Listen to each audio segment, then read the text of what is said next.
Yeah. Did you get my point? Yeah. So Pachupan is now the word used to refer to the present. Why does the Buddha, not using Vartamana? I mean, Vartamana is also found in the commentaries, but nowhere in the Pali canon. Yeah. So why do you not? Why doesn't the Buddha use the word Vartamana? Arthamitra. Because it suggests that it's something fixed. And Pachupana is not fixed because it's, well, continuously in changing and moving. And Well, Vartamana could also be understood as something changing and moving. It doesn't stay static, does it? Was it like he subscribes to different image of existence? Like, yeah, I think so. That is exactly right, Julia. That is exactly right. So the moment you admit a present, you are actually admitting to an existence. And that is the substantialist idea, the Sassata Ditti.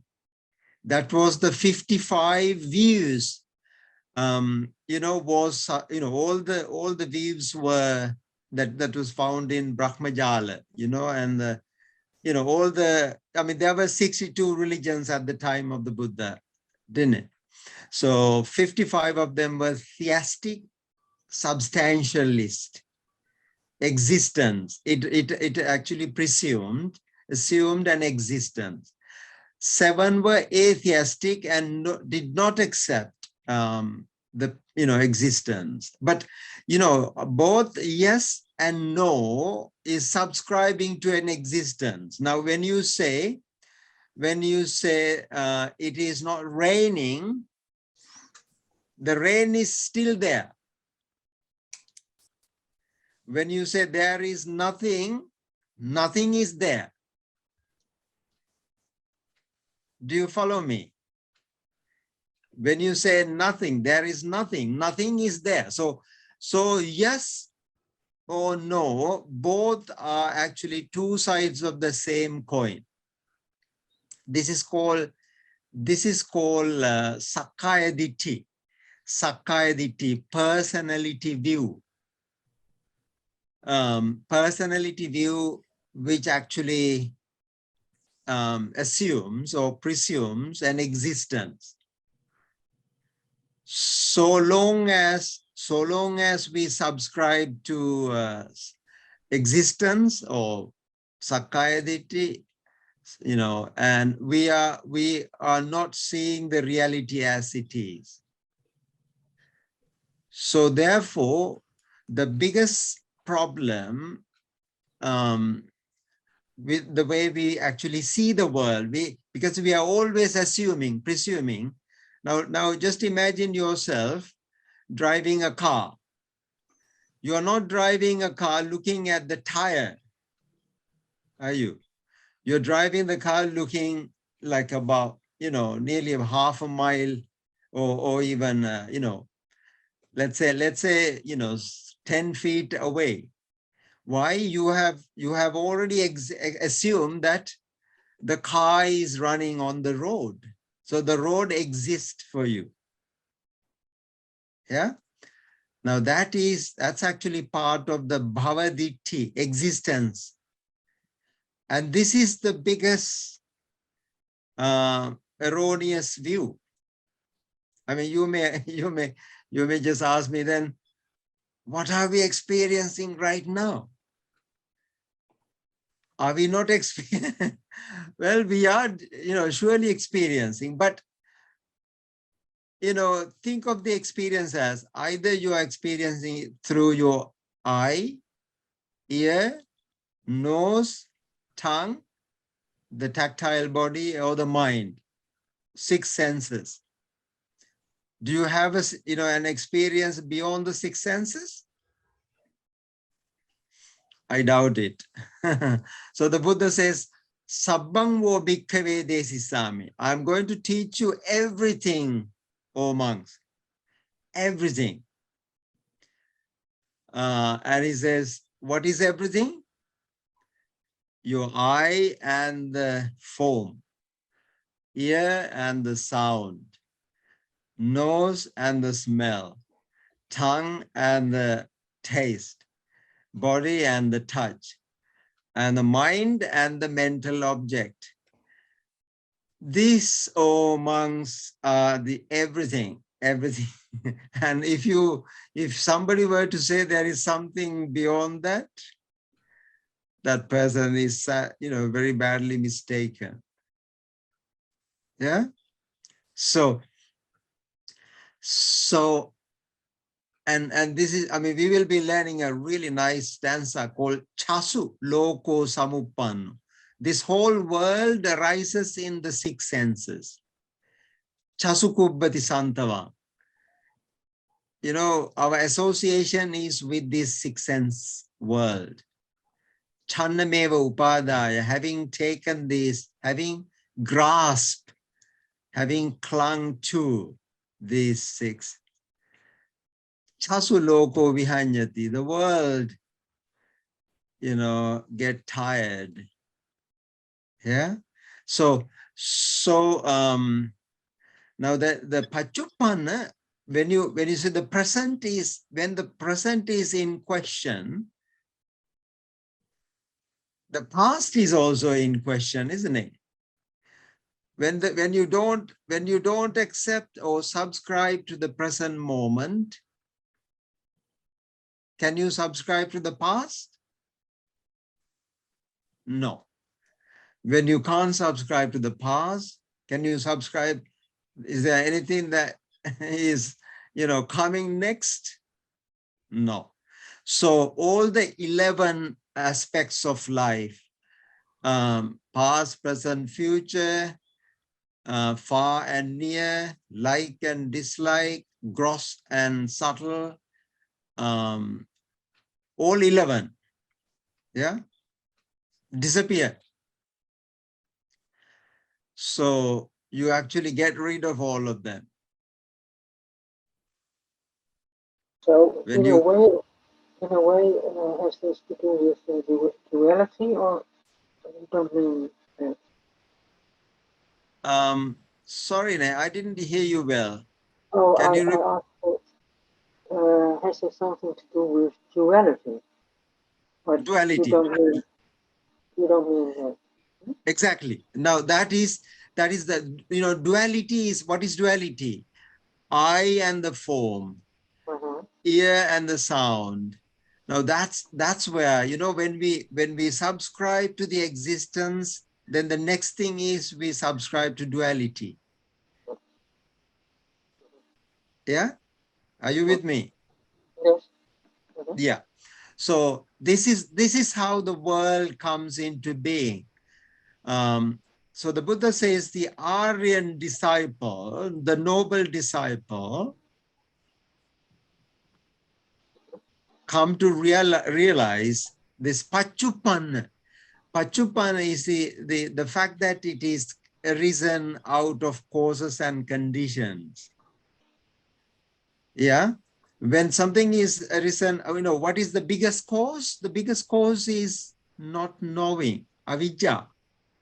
Avidya samudaya rupa samudaya. Ahara samudaya rupa samudaya. Tanna samudaya rupa samudaya. So on and so forth. Yeah. So therefore, the entire Buddha Dhamma hangs in one word. Pachuppan. If you understand Pachuppan, you understand everything. You even don't need to come to Pali anymore. Okay, but don't leave me right now. So that, see how beautiful it is. Now this is also, there is also a word called idappaccayata. Idappaccayata. when the Pachupan is looked at very carefully, there are actually 4 beautiful sutras in the Majjhima Nikaya called Bhante Karat. And the Buddha says, Pachupannanchayo dhammang tatta tatta vipassati. So vipassana, everybody is familiar with the word vipassana, right? Vipassana, yeah? So, and the Buddha says it is the entire Buddhist meditation is about reflecting, contemplating on Pachupan. This moment, the moment you are, experience, but don't quote me on this moment. I mean, this is the problem with this moment. When you say this moment, everything collapses, right? Yeah. So this is the problem with the mindfulness.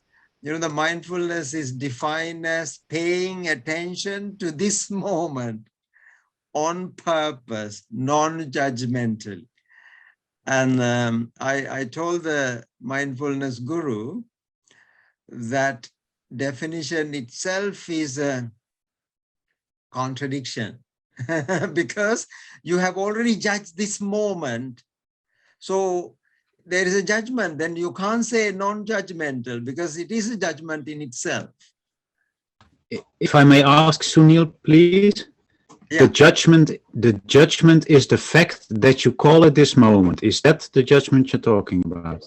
Exactly. Yeah, that is, Lucian. I mean, so basically, you see, when you subscribe to this moment, you are erroneously subscribing to this moment. When you subscribe to this moment, then the past moment, future moment, near, far, like, dislike, come, go, this and that, like all the dualities, everything come into, that is how the world comes into being. Can I ask you something? Yeah. Is it not that this definition is sort of meant to be seen as just practical, just about what you pay attention to and what you're doing, rather than that it is meant philosophically, as you interpret it? Exactly. Now see here, there is a theory and practice. The theory is actually, because you are breaking away from this big, thick veil of ignorance. The ignorance is that, the moment we came to this world, we thought the world is, we came into a world already existing. And we are now even assuming that even after we left, the world continues to exist. What evidence have you got to say that the world continues to exist even after you? Probably, the world, ends right, with you. Your world ends with you. But we don't understand that, because we are preoccupied, or we are of the erroneous view that we are coming to a world, and then even after we left the world, this is called bhava, existence. Yeah. Are you with me? Yeah, but again, I mean, there's for instance, the Buddha gives sort of instructions in Anapanasati Sutta to pay attention to your breath. And of course, then you can say, well, ultimately there is no breath, such thing as a breath, or ultimately there is no one to pay attention to. But of course, these instructions are sort of not meant philosophically, but sort of practically. Absolutely. Yeah. No, you're absolutely right. Yeah. I mean, but see how the Buddha, how compassionate he was. He took you from where you are. Yeah. Rather than offering you a philosophical world, non-existent something. No, he said, okay, if you have a breath, well and good. Sit down and observe it. Yeah. And then you will soon realize, you just thought, in breath, out breath. Okay. And the breath, then it turns into something else. And you see Digangva Asasanto. When it is long, it is long. When it is short, and then says Sabbakaya, the entire breath. And then, and there are 16 steps in the Anapanasati Sutta. Yeah. So, but when you get into the Kayanupasana to Vedana, Chitta and Dhamma, and then you have realized Attikayotiva Panasa Sati Pachupattita Hoti. You see again, Pachupattita Hoti. Yavadeva Jnanamattaya. Just for this realization, that you just come to realize, oh, I have accepted this with ignorance. And then you come to, but don't say there doesn't exist either, because see, both yes and no are playing up. Yeah. But the Buddha says, when this exists. Iti imasming sati idang hoti. Yeah, arising of this arises this. Yeah. That's paticca samuppada. Yeah, paticca samuppada. That's right. Yeah, that's Mikhal or Mikhal. Sorry. Yeah, it's okay. I have a question. So Buddha's relation to language and experience had to change after enlightenment so that he can still speak and teach, right? Absolutely. Yeah. So he's somehow not subscribing to existence while still experiencing and speaking. Exactly. Yeah. And the Buddha says, Mamang vadanti tipiso vadeya. The Buddha says, Buddha even refers to me, Ahang vadanti tipiso vadeya. Yeah. Vohara matena so vohareya. The Buddha uses for the sake of usage, but he never actually it is called Tathagato Voharati Aparamasa. The Tathagata, uses but unattached, right? Aparamasa. So there, I mean, when you really know the mechanics of your car, you still can drive your car. No problem. Yeah. But I think it is always good to know the mechanics, isn't it? Yeah. Okay. So did you get the meaning of the word Pachupanna in it? I think more or less. I'm going to reflect on what you told. Yeah. Thank you. Okay. Thank you so much. Okay. Yeah. So now that's a really, really very deep word, which actually requires volumes, and volumes can be written on that word Pachupan. Yeah. So and remember one thing, in the Dharma language there is no present, but only Pachupan. Yeah. Okay. So I think, Sunil sir, I would like to add something more. Yes, and yes, according Anuma. to the teaching of the Buddha, that sometimes we have ultimate truth and worldly truth, Sammuti Satcha and Paramartha Satcha. Yeah. So we should not mix together. Sometimes Buddha talks about the worldly truth, and most of the time in Buddha talks about the ultimate truth, especially in Abhidhamma, isn't it? Yeah. Yeah. No, that is absolutely true, Venerable. Only thing is, the Buddha says there is only one truth. Ekang hi satchang, na dutiya matti. Yeah. There's only one truth. But the convention, convention is not the truth, but we have to use it. Yeah. So, I mean, when people use the word Paramatha Satya and what is it called? And the other one? Sammati Satya. Sammati Satya. Sammuti Satya and Paramatha Satya. I mean, that is a misnomer. It's not, ideally, you should be calling, there is only one truth, but because for practical purposes, you should be able to use it, but that is not a truth. It's a lie. I mean, honestly, it is a lie, huge lie, not a simple lie, very big lie. But for the purposes of usage, you have to use it. So that's why the Buddha says, vohara mattena so vohareya. Yeah.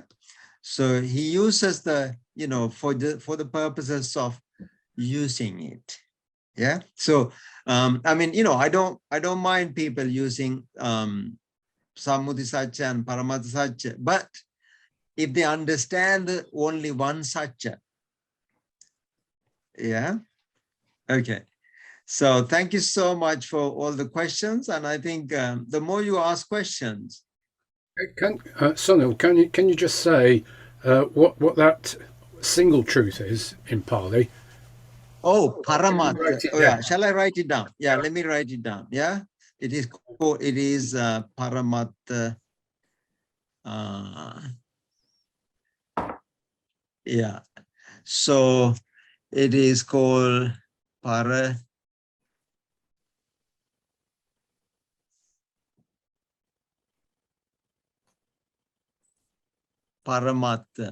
Parama means absolute. Parama and Atta. Yeah, Parama Atta. So Atta is the truth.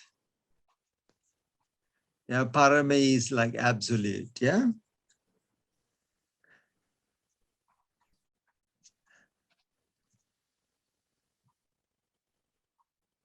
Okay, folks.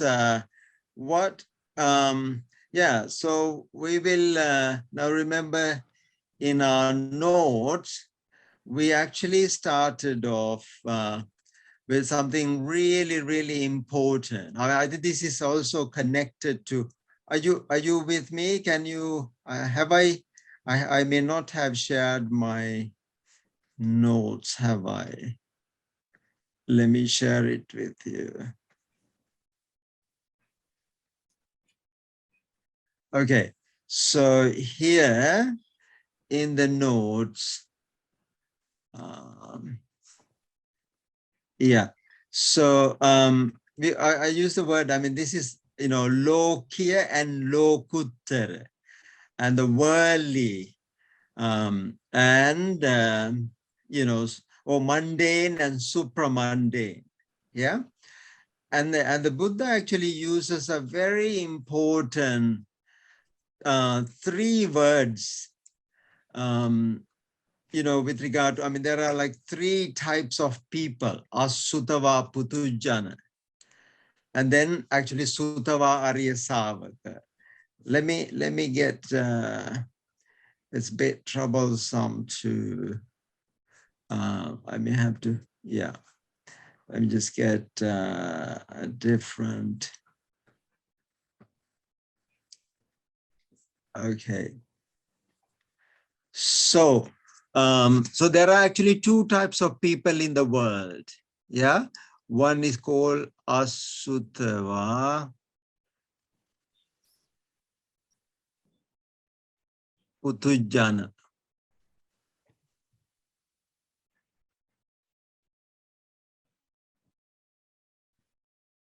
Oh, it's actually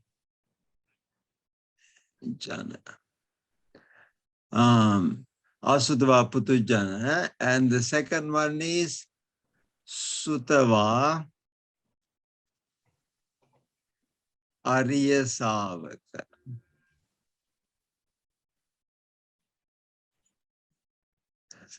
So Asutava means the one who actually hasn't heard it yet. Sutta means to hear. Sota is the hearing instrument, hearing thing, that is ear. Sota. And Asutava Putujana is the ordinary worldling, normal person who hasn't actually seen the reality. Asutava Putujana. So Sutava Arya Savaka, he's of two types. One is called Sekha, and the other one is called Asekha. Yeah, Asekha. So Sekha and Asekha. So the Sekhas are the, stream enterer. It's called Sotapanna, Sakadagami, and Anagami. So who is the Sotapanna? The stream winner. Sota is the stream. Apanna is the one who has actually entered. So in Zen, you call it Satori, yeah? Satori. Satori, yeah, one who entered. So Sakadagami is the second step, which is he's actually only coming to the world only once more. Sakang. One more time, Agami. Anagami is he's actually not coming to the ordinary world at all. His actually birth is in one place, that is Suddhavasa, Brahma realm, and he doesn't come to the karma world at all. Yeah. So those are the Sekhas. Non-return, I think. Non-return, that's right. So non-returner. And Asekha is the Arahant. That's another word for Arahant. Okay. So Sekha and Asekha. Now, these three types of people have three ways of looking at the world. The Putujana, he always uses his sense faculties. So his knowing of the world is called Sanjanati. Sanjanati. Or you could also use the word Vijanati. So Vijanana and Sanjanana. His because his knowledge of the world is sense-based. The Sekhas are called Abhijanati. Abhijanati. And the Asekhas are called Parijanati. So Abhijanati, I mean, these two are also known as Pajanati. Pajanati. Yeah. So whenever you have per means prajna. Pajanati means knowing through wisdom. Now, Sekhas and Asekhas actually know the world or experience the world or see the world through the wisdom faculty, insight. Whereas the Putujanas are actually dissecting, experiencing the world through the Sanjanana and Vijanana. So they are relying on their senses. They see something through their eye and then they accept it. And they hear something through their ear, they accept it. Nose, tongue, and body and mind. Yeah. So And this is my first first paragraph here.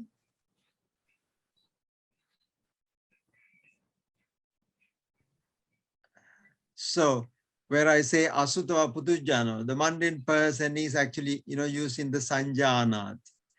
Yeah. And that person does not have the dhammachakku. The one who really has the dhammachakku is the one who really practices vipassana. I mean, if an ordinary person, ordinary putujjana says he's practicing vipassana, that is non-existent. That cannot be true. So you can't practice vipassana until you get into the seika. You have to be minimum seikas to practice vipassana. Yeah. Or asekas. So their knowledge, is called abhijanana or parijanana. Actually, now this actually comes from the Mula Pariyaya Sutta, which is the first sutta in the Majjhima Nikaya. Yeah. So, and so this is called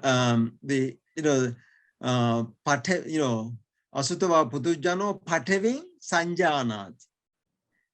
And sutava, seiko pateving abhijanat.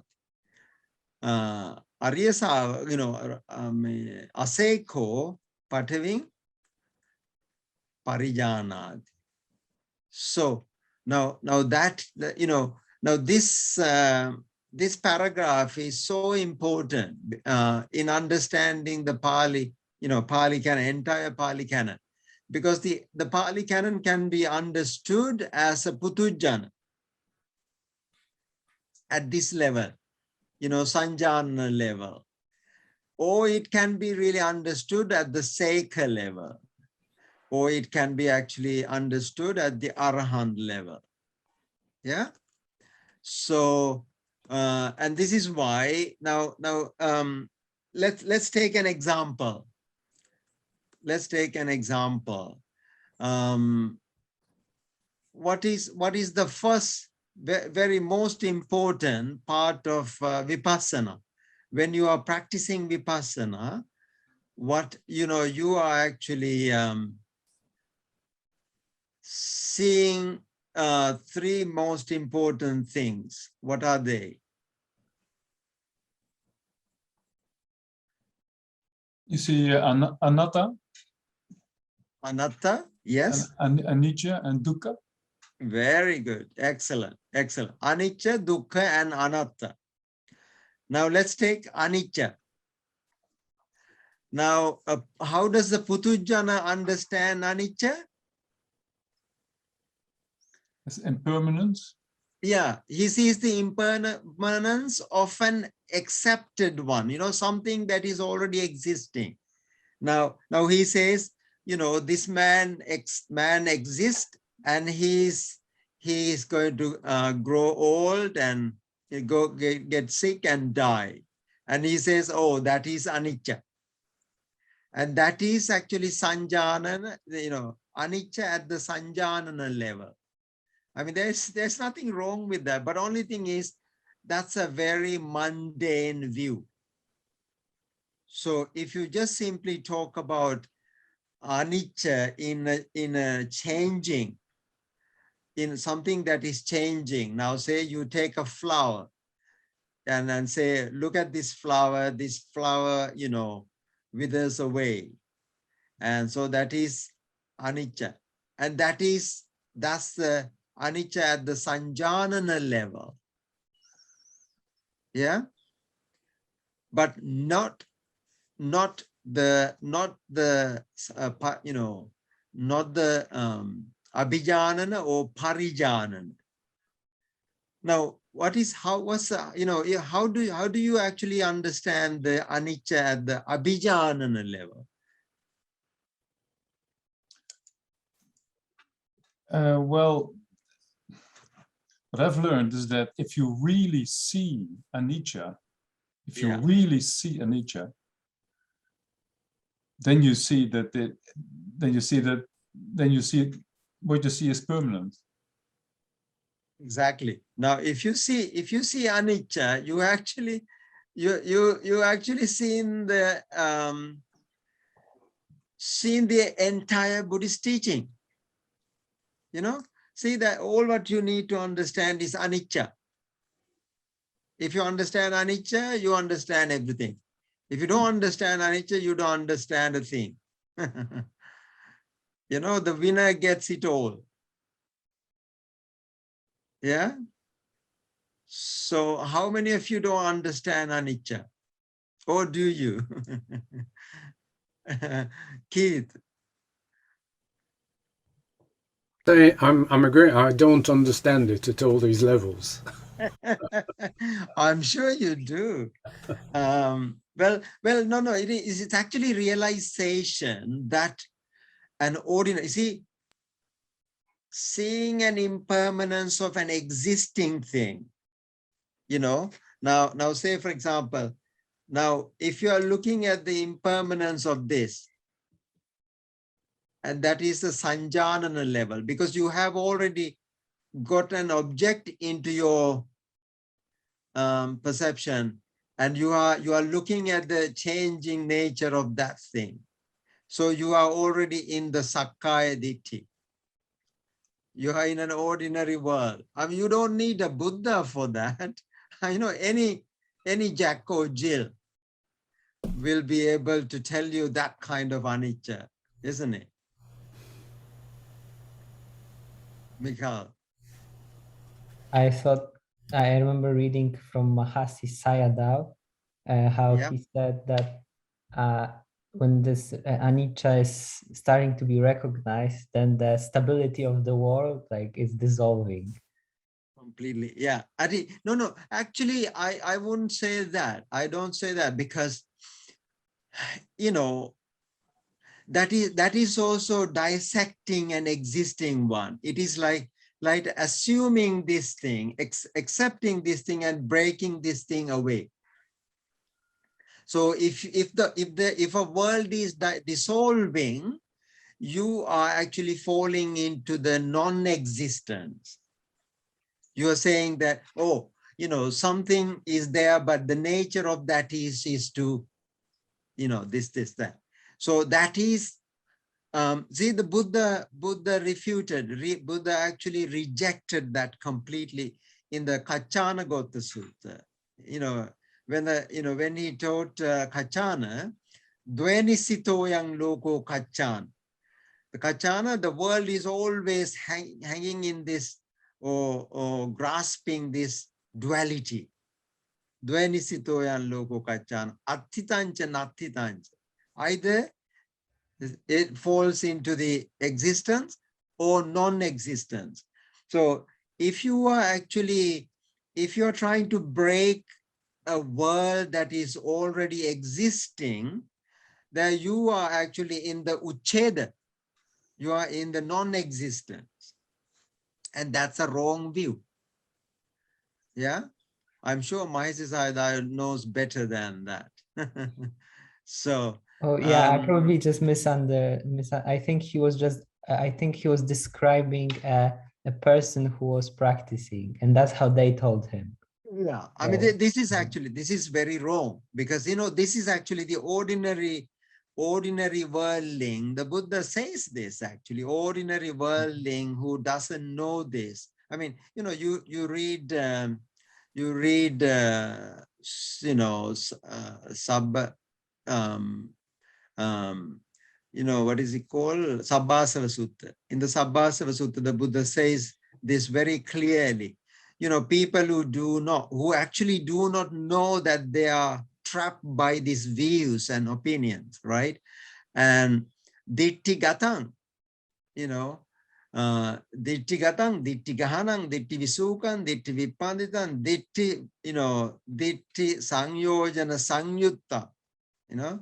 The Buddha says, I mean, we will be reading some parts of the Sabbasava Sutta, where the Buddha says, Buddha shows how we can fall into subtler form of existence. And people say, oh, man doesn't exist, but, his soul exists, and that is also another type of existence. Yeah. So, so actually one who sees the Paticca Samuppada is not subscribing neither to the existence nor to non-existence. So he now actually navigate out of both, and which is a very subtle point. Yeah, do you get me? Yeah. Yeah, Okay. I think I'm with you there, because if you set up impermanence, you must also have set up permanence. Exactly. Yeah. Exactly, the im is the only thing, I am is the only thing, no permanence, because you are subscribing to a permanent, you are accepting this and looking at the im part of that. Okay. So, which is another ditti. That's why the Buddha says dittigata. That's a wrong view. Yeah. So, yeah, okay. Arthamitra. So can you say that if you really see anicca, what it means is that your relationship to the world totally changes? Completely, yeah. Yeah. I mean, to become enlightened, all what you need to see is the anicca. Everything else fall into place. So the Buddha actually says this in the Samyutta Nikaya, called Anicca Sanya Sutta. Anicca Sanya Bhikkhave Bhavita Bahulekata Sabbang Kamaraga Sabbang Bhavaraga Sabbang Avijja Sabbang Asmimana Paryadhyati Samuhanti. He says, entire thing is gone. Nothing more to do. Yeah? Yeah, and that's single truth. That is exactly, yeah. So for people to say that, okay, you have to understand anicca first, then anatta next, and blah blah blah, that is all ditthis. Yeah. That single truth. He gives a really beautiful analogy. He says if you want to pluck a bunch of mangoes from a mango tree. Have you seen it? You have to go to Sri Lanka for that, okay? So come to Sri Lanka to see a whole bunch of mangoes just hanging from a, a little string-like thing, okay? Stop. So for you to get that whole bunch of mangoes, what do you have to do?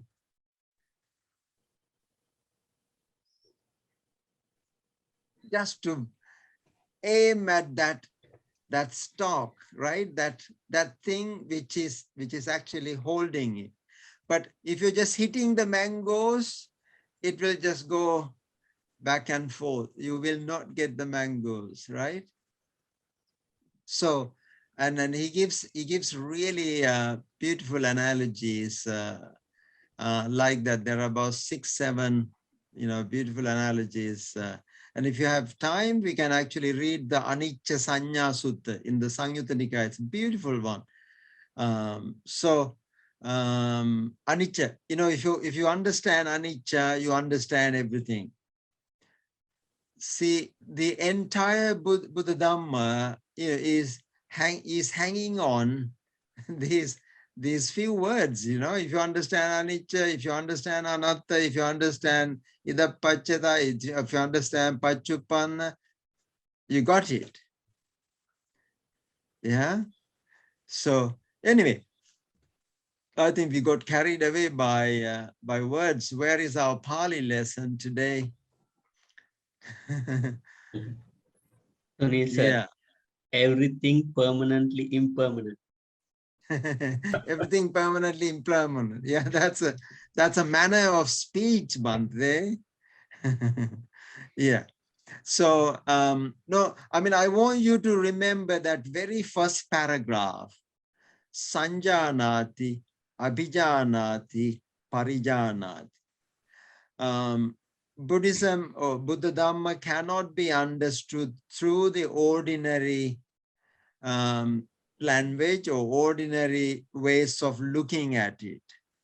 You have to actually go beyond that ordinary view. And Abhijanana, Parijanana, Pajanana. Yeah. So now that's why when you read anything in the Pali canon, you got to actually stop. Yeah. See, a lot of people do this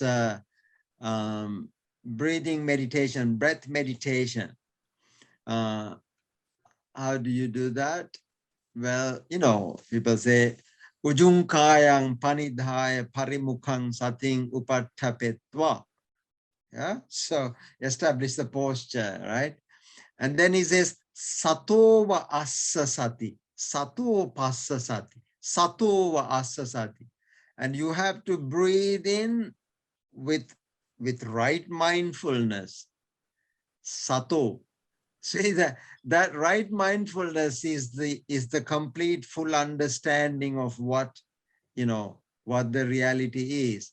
So the moment you have missed that sato, you have missed the entire thing. That's why the meditation, you have to do about 40 years of meditation. So still when you meditate, everything is, you know, fine, really, you know, wonderful. But when you stop that, it is all gone. I thought Keith was talking about that. Yeah. Were you not talking about that? What happened to your samadhi when you stop meditation? We've talked about so many things, I lose track. Yeah. So no, it's basically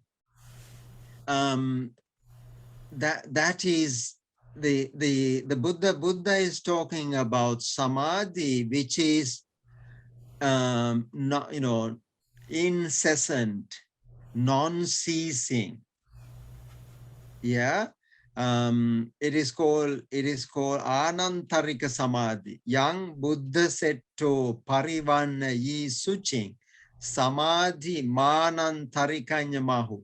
You know, if you read the Ratana Sutta, the three jewels, you know, Ratana Sutta, where the Buddha says anantarika samadhi, you know, one who really has attained the sotapanna, the seika, and that person has got the samadhi that is incessant, unbreakable, non-stop.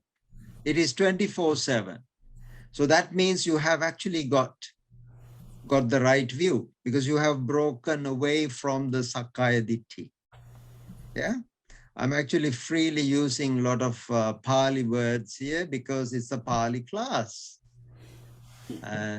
Okay, Attamitra. Sunil, isn't it so that samadhi is used in different ways as well? That it's also used in the way of concentration. So yeah. Yeah, no, absolutely, absolutely.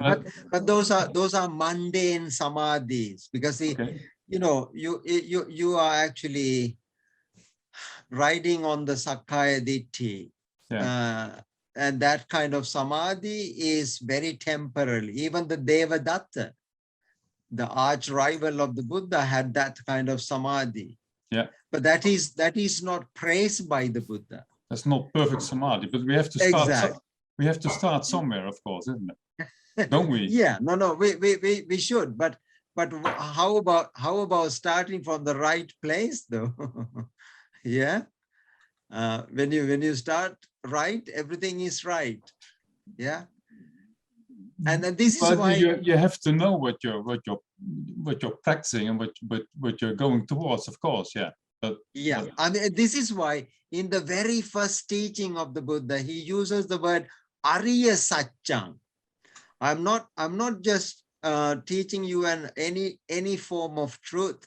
He said noble truth, Arya Satya. So the word Arya is another very key word. And if you understand Arya, again, you are in the realm of the Sekars and the Asekars. Yeah. So Arya Satya. Idang dukkang Arya Satya. Dukkha samudayang Arya Satya. Nirodha Arya Satya. So the word Arya, and there's also another sutta called Arya Pariyesan. That's noble search. Yeah. Because a lot of other searchers, at the time of the Buddha, this is where he deviated or departed from the existing philosophies, because they were not Arya. Yeah. That's another word I wanted to actually get to, the word Arya. Okay. Somebody says the definition of mindfulness. Okay. Yeah. Okay. Yeah. So we got to teach John Kabat-Zinn what the right definition is. Samma sati. Yes. Okay. So shall we have a look?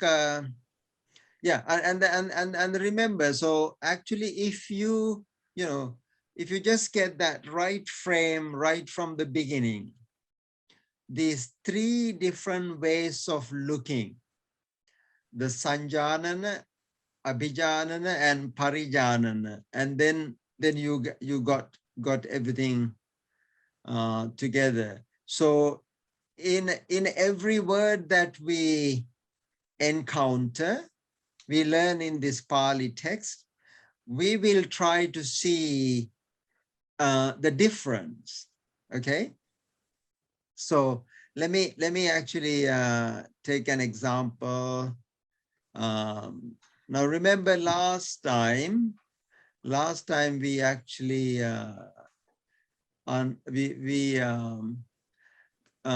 encountered a word like chitta,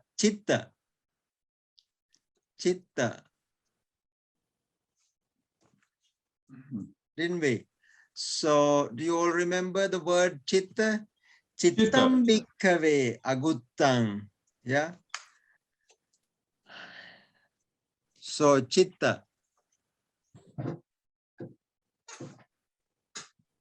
So what is chitta? Mind. Yeah. Heart.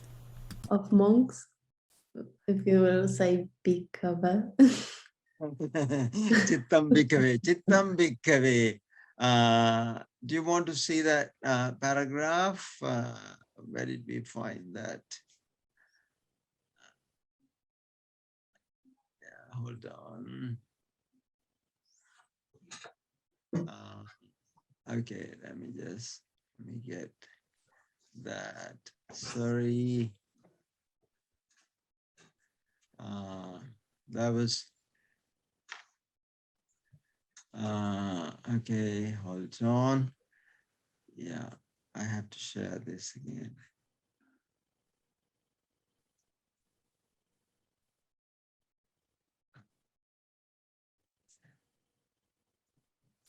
This teaching through Zoom is so horrible, isn't it? Yeah. So, okay. So, chittang bhikkave adantam mahato anattaya samvattati iti. Chittam bhikkave dantam mahato attaya samvattati iti. Okay, does anybody want to read the next few lines?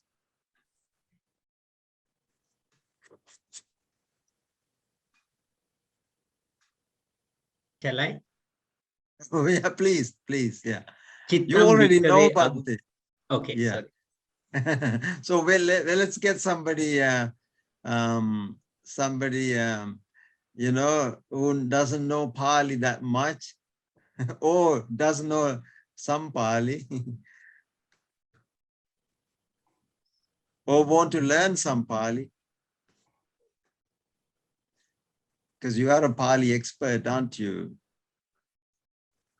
Yeah. So all these Buddhist monks actually learn Pali when they were very, very young. And they actually memorize Atamitta. Yeah. So where do you want me to start, Sunil? No, it is the second pair. Second pair. Yeah. Okay. Yeah. Chittang bhikkhave agutang mahato anattaya samvattatiti. Yeah. And you have to pronounce this aspiration. Anattaya Ah, very good. samvattatiti. Excellent. So Chittang bhikkhave, not bhikkhave. Okay, bhikkhave. Bhikkhave. Yeah, bhikkhave. Bhikkhave. Oh, good. Bhikkhave. Yeah, yeah.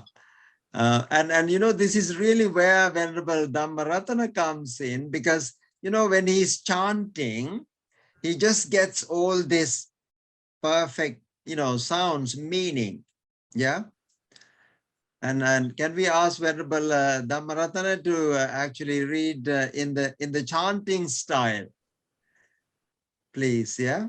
Yeah, the first word. Yeah. Chittang bhikkhave adattam mahato anattaya samvattati.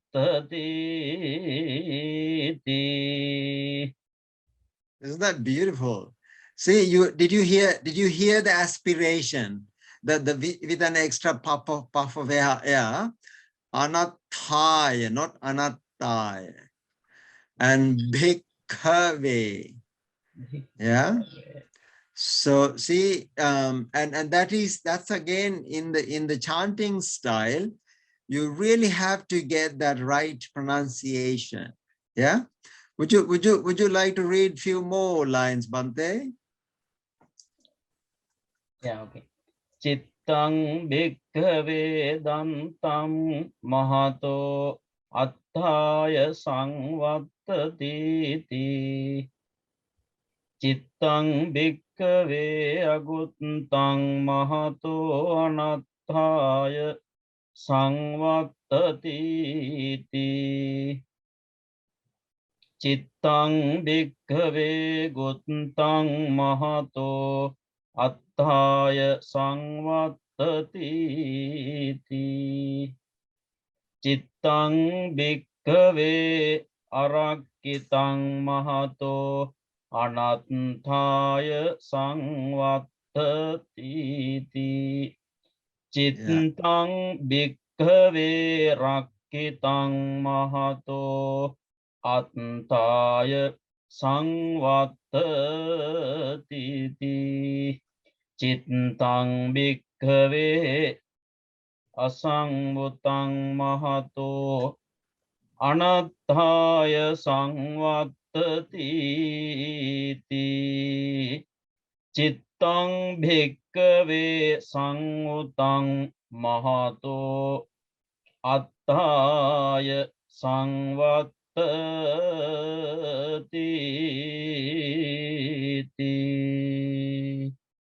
Yeah, beautiful. Thank you so much, Bhante. Now you see, what's really important is, these were not written down for centuries, and the monks had to actually chant this on a daily basis to memorize them. Yeah, they memorize. This came through memorizing. So, through the sajjayana, this chanting. So therefore they were really enjoying, and also memorizing, and every day they were chanting this. And this is where the chanting really is so important.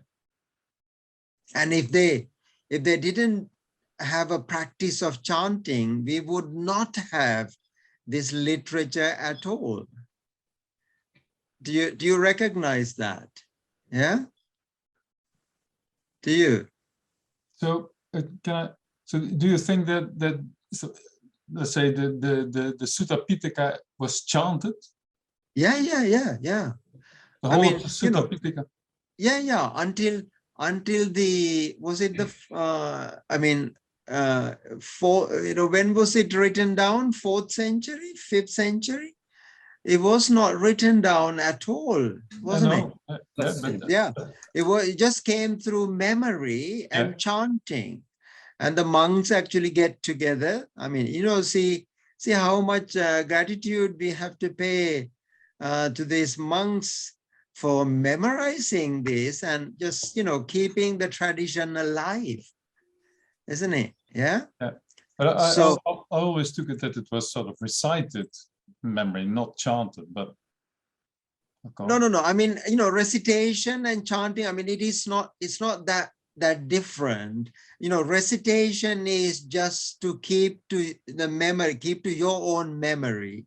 Yeah. And chanting is just to, because you have to really remember this collectively. I mean, if you had, now just imagine if you had memorized it in a wrong way, how can you test it?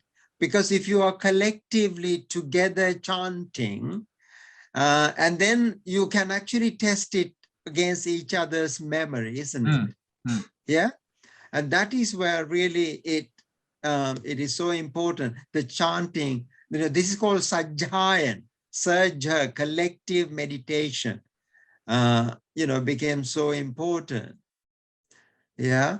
And even when the Tripitaka was actually, just before this was written down, the monks actually came together and they wanted to make sure what their memory is accurate. And it really, reflected the Dhamma. And thankfully enough, we see actually, a beautiful, I mean, isn't it wonderful that they actually sustained that or memorized that or kept it going. Yeah. Okay. So chittam, that is our key word here. Okay. So the chitta again, it has actually several associated other words. What are they? No, you say mana, and then you have vijnana, and then pandara, hadaya, there are actually so many other words to describe chitta. But these are functions, more than, these are actually functions of the mind. Okay, mana. Now it's like the minding aspect of the mind. And this is kind of knowing aspect of the mind, and so on. Yeah. So, and these three words, chitta, mana, and vijnana, is very commonly discussed, right? And in light of our previous discussion, the word chitta, what's its nature? Where is it located? Where is your mind? Can you show me your mind? I'm sure you can. Yeah. Is it like awareness? I don't know. It is. It's yeah. So, awareness is actually a sati. It's a property of mind. Sati. That is aware. I don't know. Yeah. The consciousness. Their consciousness is called vinyan, and those are the functions. You see the. Now let's assume that there is something called chitta.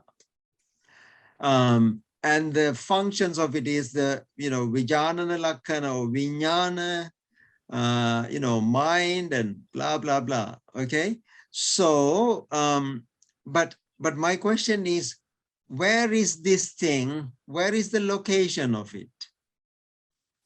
Where is it located? On your head. Altamitra is showing to the head. No? No. Okay, good. No. Why not head? Because it's a heart as well. It's also, it's your emotions as well. So maybe is it possible to say that Chitta in general, that you could say it's your whole inner world?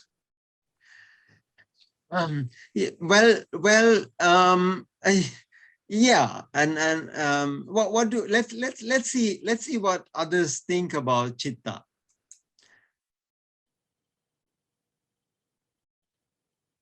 Okay, Mikhail.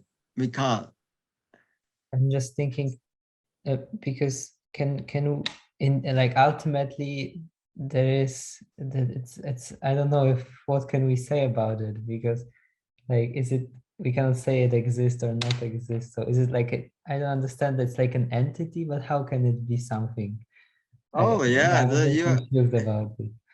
You're on the right track. You're on the right track. Yes, exactly. The reason why people look for a location is because of their sanjanana level. Now remember, in the light of our discussion, because we are looking for a location of something. Where is your brain? So the chitta is, again, you are looking for a location because of your delusion, isn't it? Yeah. So if I get a needle and just, put into your skin, and then your mind is there wherever I put it, isn't it? When you got the vaccination, whether it is the right arm or the left arm, the mind was there, wasn't it? Does it have to be in the body or can be like outside? Exactly. It could be anywhere. Exactly. Now if you are now thinking of some place, Disneyland, okay, it's your mind is there. Disney World. Yeah, I can't remember whether it is Paris or Tokyo. Actually, mine is going to Tokyo. Yeah. So now that is, see the sanjana, those people who are looking for a location is processing it through the sense level. But if somebody has actually risen above that, we will see that person will see the pachuppana nature. Pachuppana, that is born out of causes and conditions, and one cause being avidya, ignorance. Yeah. So the pachuppana nature of the mind. Yeah. So now that's actually one very important part. When people, this is why they say either it is heart, mind. I mean, in all Asian languages, the word chitta is referring to heart, mind, not.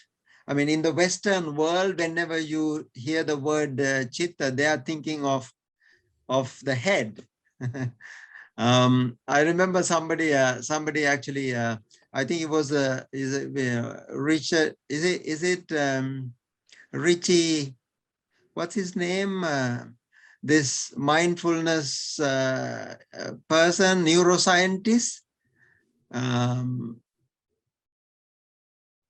Richie, somebody in Wisconsin University. What he has done is he's gone to Tibet with all the brain imaging stuff, to check the meditation. When the meditation masters were meditating, he wanted to actually put this, brain imaging stuff in the head. And then all the monks, Richie, what is his name? Richie? I saw Lucian was checking it in Google. Did you check it? Yeah? No. Richie Davidson. And then, I mean, he was a neuroscientist. He is a neuroscientist. He's a wonderful, I mean, he's done a lot of nice research on mindfulness. And so he went and put these things on the head, and the monks were laughing, because it's this Western concept of the mind in your head. Yeah. And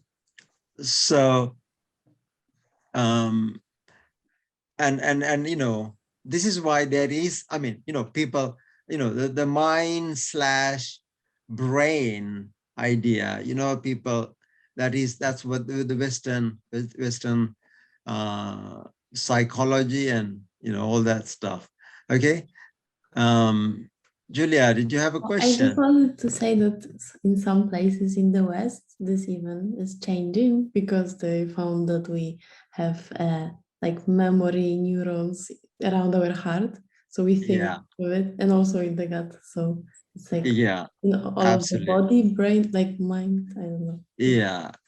No, I think that's very true. So people are slowly realizing this stuff, and then they, move away from that. So, Chitta, Vijnana, Mano, I mean, those three most common words that, refer to the mind, need to be really studied very carefully. So the Vijnana is the, that is also found in the Paticcasamuppada, Sankhara Paccaya Vijnana, and the knowing aspect of, Vijnana, knowing aspect of the mind. But when you are actually in deep sleep, where is your mind?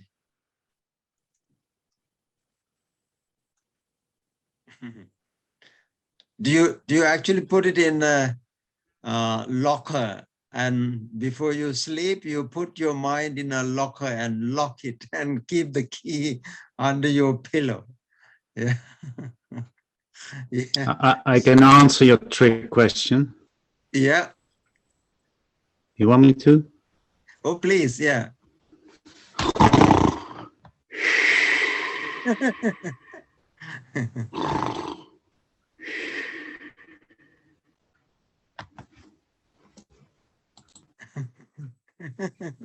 He answered my question. Very good. Excellent. So you can where the Zen person. Sorry? That's a good Zen answer. I know. These Zen people are very hard to crack. And in They are Tibetan, nuts. is it like Bhavanga, like a state of dream of the mind? Yeah, there is a concept of Bhavanga, a stream. There is a mind stream that's actually the default position of the mind. That is, how it is discussed in the Abhidhamma. In the Abhidhamma, it is called Bhavangas. The mind always goes into the default position, and that default position is called Bhavanga. Yeah. And that is what happens when you go into deep sleep. It just goes into Bhavanga. But remember, you are also dreaming, and you're going up and down as well. So the Vijnana aspect is also active, still in a very subtle way, right? And when you are actually sedated, again, the same thing. Yeah. So and this, we should actually come to the word vijnana in a bit more detail later on. But the consciousness, vijnana, I mean, that is also one of the 5 khandas, aggregates, isn't it? So what are the other 4 khandas? 5 Rupa, khandas, yeah? Rupa, Rupa. Sanya, Rupa, yeah? Let's go from in the order. Rupa, Vedana, Vedana, Sanya, Sanya, Sanskara, Sanskara, Vijnana. Vijnana. Excellent, excellent. So the Rupa, what is Rupa? Body. Everything that you can experience with your senses. Form. Exactly. The Rupa can be of, again, 5 different types. A lot of people think Rupa is the visual form. No. Visual form is only one type of Rupa. They are called Rupa. And then there is Shabda Rupa, Gandha Rupa, Rasa Rupa, Pottabha Rupa. Pottabha is the, again, contact or touch, and Dhamma Rupa. Yeah. So the Rupa is also of 5 different types. Rupa. Yeah. And the Vedana, Rupa, Vedana, Sanya, Sankhara, and Vijnanas, 5 khandas. And Vijnana being one khanda, which is one of a very crucial khanda, isn't it? Okay. So in 5 minutes, we will take a short break. Is that okay? Yeah. So any questions so far from anything that we discussed? Atamita. No, maybe Mikael. Yes. Mikael. So I just had one question, but I'm not sure if it's just, I was thinking about Chitta and its connection maybe to Dhamma Dhatu. How would that be like on this? I don't know, but that would be interesting to see what's the location. I mean, not the location, but you know what I mean, the relation between these two. Yeah. Parents. Yeah. See the Chitta, the very word actually denotes some sort of chinte. There is a stanza called Chittena niyati loko. The world is pulled by the mind. Chitten. Yeah, chitta. So chitta, has the ability to think, thinking mind, the thought process. So now just think of the 100,000 thoughts that you produce a day. How many thoughts do you produce a day? Julia, how many thoughts do you produce? I think maybe even more. You haven't counted them. Yeah. So, I mean, let's assume 100,000 thoughts a day. Yeah. And one of the important things is the 90% of those thoughts are negative thoughts. Why? Because our minds are not really designed for being positive. So then how do you get people like Keith always smiling?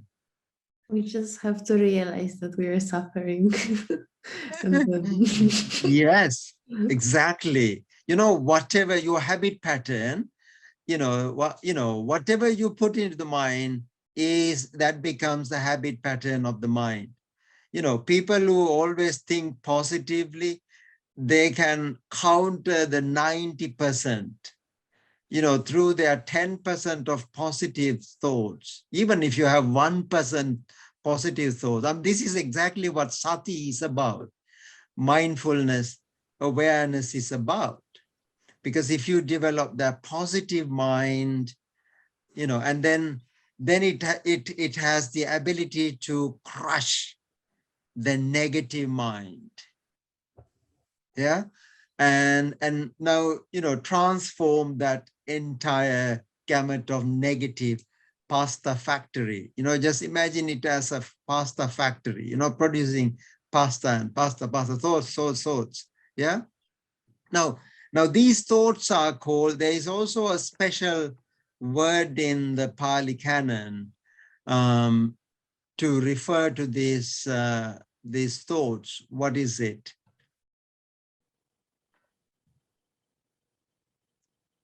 You mean the negative thoughts? Well, both. I mean, you know, all thoughts.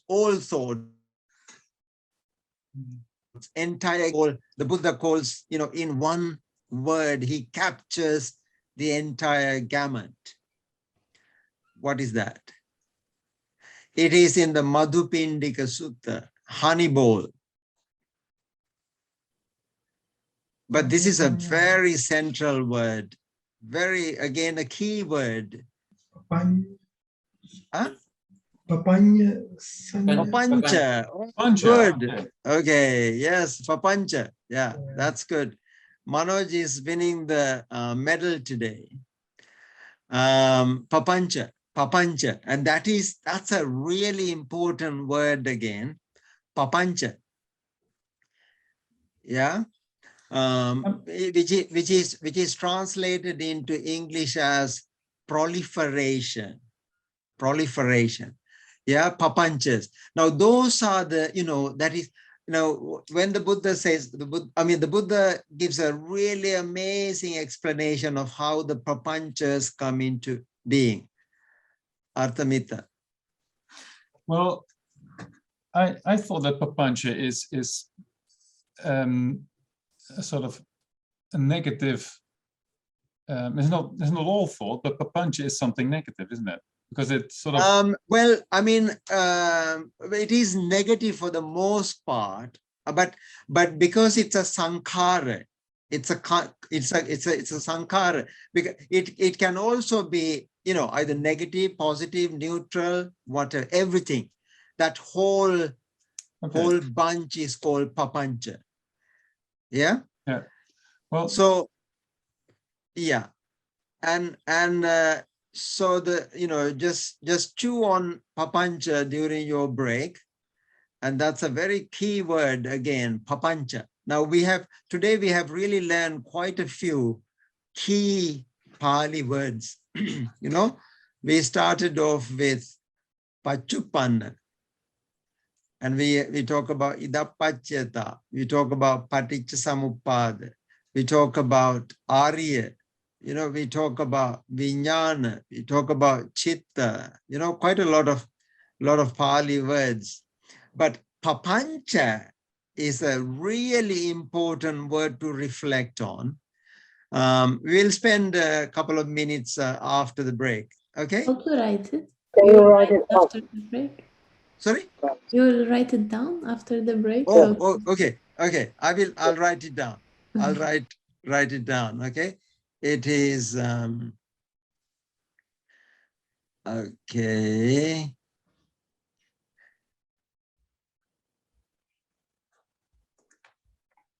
Papancha.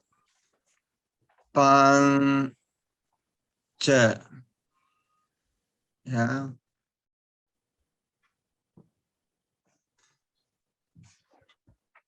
Some people even call it fermentations. You know, actually, what does the Thanisaro Bhikkhu, he translated it as even another word, fabrications.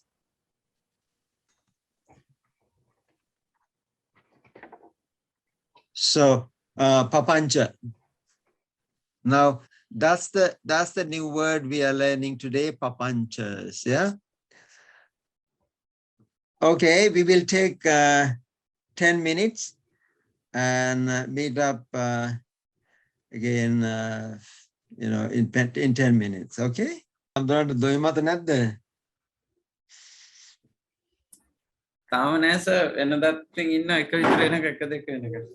Oh, very good, very good. Excellent. ඒක තමයි. මේ ධම්රතන හාමුදුරුවෝ නම් පිරිත් කියලා ඉතින් පුරුදු ඇතිනේ.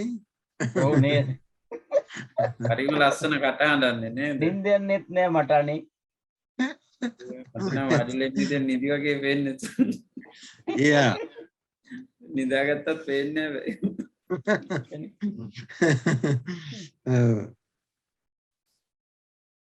See, in this class, we should prohibit the Sinhalese mafia talking in Sinhala.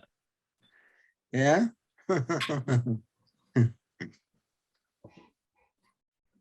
So we were saying that actually these monks chant overnight. So they are very attuned to the chanting. And I think the real value of chanting, as we discussed, was memorizing, isn't it? Yeah, committing to memory. Isn't it, Bhanthe? There are some head monks here.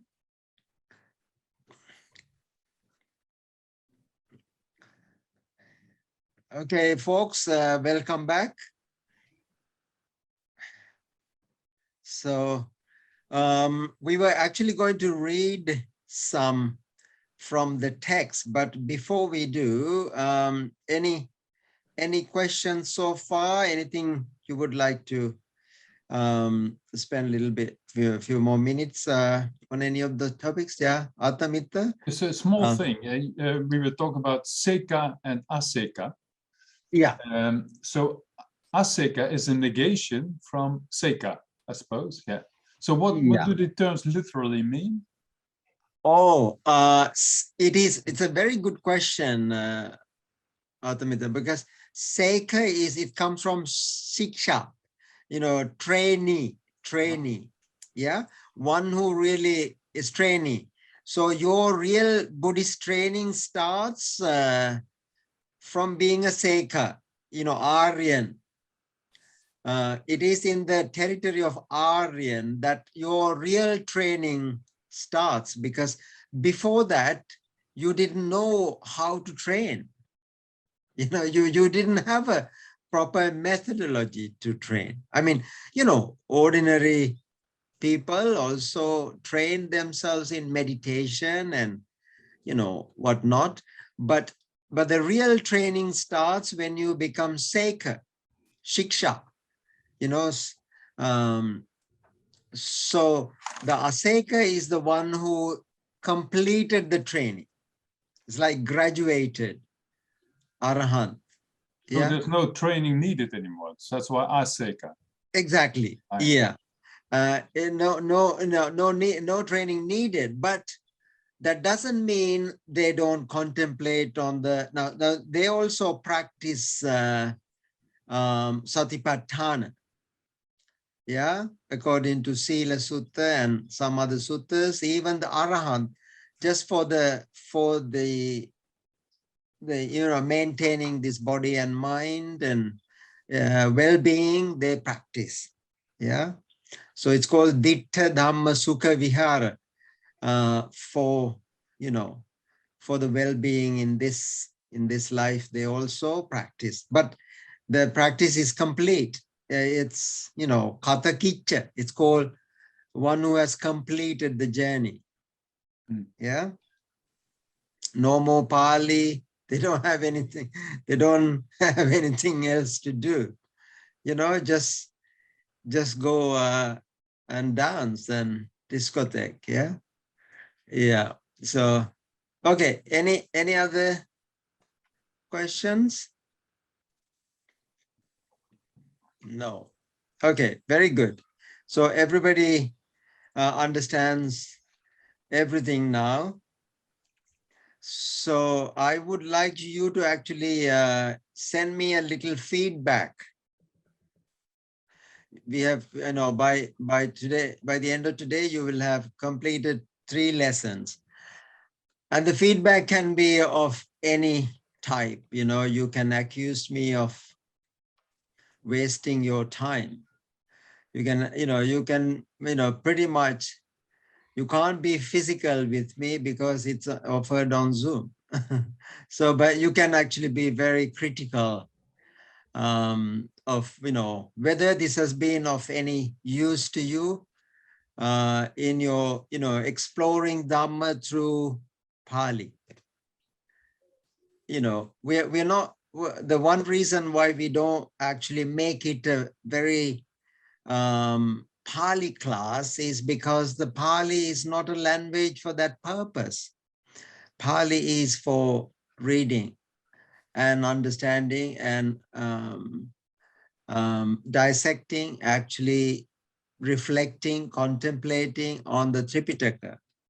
So therefore, we have chosen this path rather than, keep limiting ourselves to grammar. But that doesn't mean that we can actually, you can spend a little bit of time on grammar lessons in the text. In the text, there are actually a lot of exercises. We could actually go through some exercises as well. But most of that exercise is about reading additional sections and so on. Okay. And let's actually look through some more actually Pali given in the lesson. So can you all see the screen? Yeah. Yep. Good. Okay. Excellent. Now.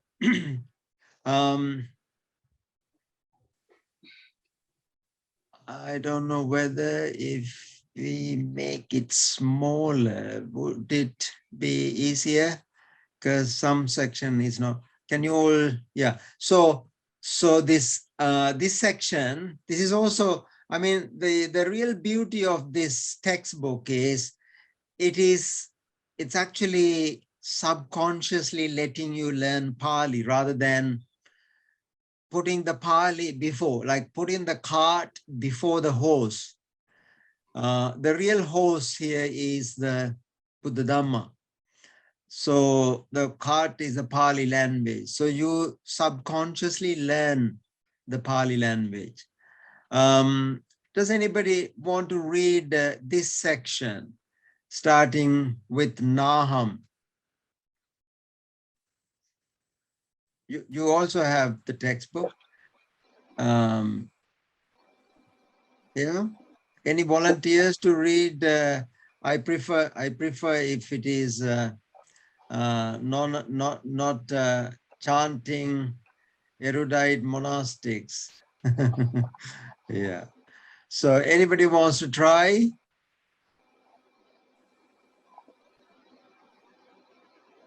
May I ask something? Yeah, please. Yeah. Well, what's the sign above the A? Oh, what is the sign about the, yes. No, That is a nasal sound, like nya, nya. Yeah. No, I mean above the A. Oh, okay. About the A. It's actually long length. It is the length. It is length. But actually they have put a wrong mark here. I think it is the printing mistake. It's the length of it. Yeah. Oh, okay. Could I say something about it, please? Oh, please. Yeah. Sunil? Yeah. They didn't put the wrong sign there. They put the above the A because they want to emphasize that this is a contraction, this word. Ah, you are right. Yeah. Sorry about that. Yes. So no, I was exclusively looking at the, yeah. So this is Nahang. Nahang. Actually, it is a contraction plus a length. Both are there. So they have, yeah, see, Naham. Naham. Na, the real, actually, the word is na aham. you know, A gets deleted. If I want to write and show it to you, let's see, how do I do this? Yeah, I have to get out of this Naham. So it is a contraction. That's right. It's called Sandhi. Sandhi in Pali. Na aham become Naham. Okay, and this is the length. Micha. Yeah. So whenever there is a length plus a contraction, they seem to they use this one, this sign. Okay. So are you all with me? Okay, let's discuss this a little bit.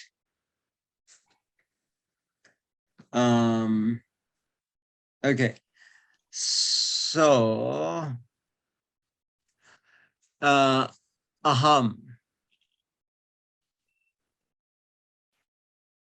What's ahang in Pali?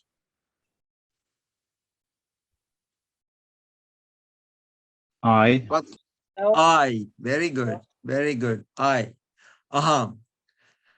Yeah. So if you, what is the word for we?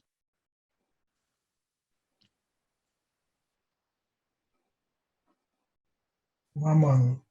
Yeah, sorry? Mamang. Vayam. Vayam. Ahang vayam. Yeah. So and then there is na, na aham, not me. Not me. Okay. Now that, you know, when there are two A's together, one A gets deleted and, you know, and the remaining A gets lengthened. And that is how you get Naham. Actually, this is how I would have written, but they wanted to actually show that, you know, Naham.